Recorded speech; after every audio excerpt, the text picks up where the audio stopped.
Clematis 1500 টাকা দিয়ে কিনেছিলাম এই গাছটা। তো শীতের সময় গাছটা কিন্তু মরে গিয়েছিল, গরম বাড়ার সঙ্গে সঙ্গে গাছে নতুন পাতা হচ্ছে। সত্যি বলতে গাছটাকে পটিং করা হয়নি আমার গাফলতির কারণে। এর মুখ্য কারণটা হচ্ছে এই পাতা পচা সার। এটা আমি টাঙ্গাইলে ওইরকম খুঁজে পাচ্ছিলাম না।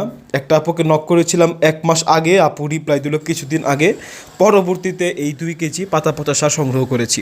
তো ক্লেমাটিসের মিডিয়া হিসাবে আমি যার কাছ থেকে সংগ্রহ করেছি সে আমাকে যে উপদেশটা দিয়েছে যে আপাতত শুধুমাত্র এই পাতা পচার সাথে সাথে ভার্মি কম্পোস্ট মিক্স করে লাগিয়ে দিলেই হবে। গাছটা হয়তোবা সামনে ফুল দিবে।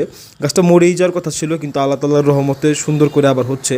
তো আমি শুধুমাত্র ওই পাতা পচা সার এবং ভার্মি কম্পোস্ট ব্যবহার করে একটা সুন্দর মিডিয়া তৈরি করে নিয়েছি। এখানে অন্য কোনো উপাদান নেই, না আছে কোনো মাটি বা হাড়ের গুঁড়ো বা কোকোপিট, এই ধরনের কোনো কিছু নেই।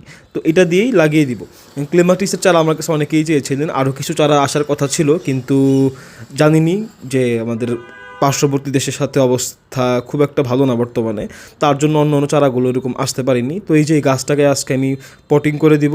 গাছটা মনে মনে বলতেছে যে অবশেষে পটিং করলি তাহলে আমারে।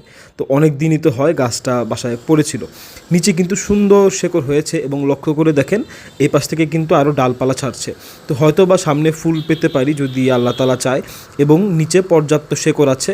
গাছটা যে আরও সুন্দর করে গ্রো করবে সেই সুযোগটা আসলে গাছটা পাচ্ছিল না, যেহেতু জায়গা কম। এখন বড় পরিসরে লাগিয়ে দিলাম, আশা করি এখন সুন্দর হয়ে যাবে। এখন অনেকে প্রশ্ন করবেন ভাইটাকে রেখেছেন কোথায়? আমি মূলত বারান্দায় রেখেছি, কারণ বারান্দায় এখনও আমার কমপক্ষে 2-3 ঘন্টা রোদ থাকে।